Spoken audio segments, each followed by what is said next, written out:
Few years, Enchanted Kingdom has always been the home of Flores de Laguna, no? Dahil ang Enchanted Kingdom ay isang proud Filipino company. At the same time, pinopromote natin ang destination ng Laguna kung saan ang Enchanted Kingdom resides. No? So for the past 29 years, we've been the home of magic and also promoting the best of the Filipinos' creativity.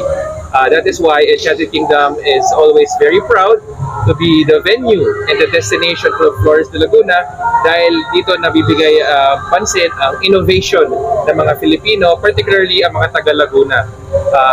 Sa arts and crafts, sa ating trade exhibits, tayo naman nasa City of Santa Rosa, tinutulungan din natin ang mga ibang towns ng Laguna na talagang ma-share nila ang kanilang likha, talents, and creativity here sa Enchanted Kingdom for Flores de Laguna.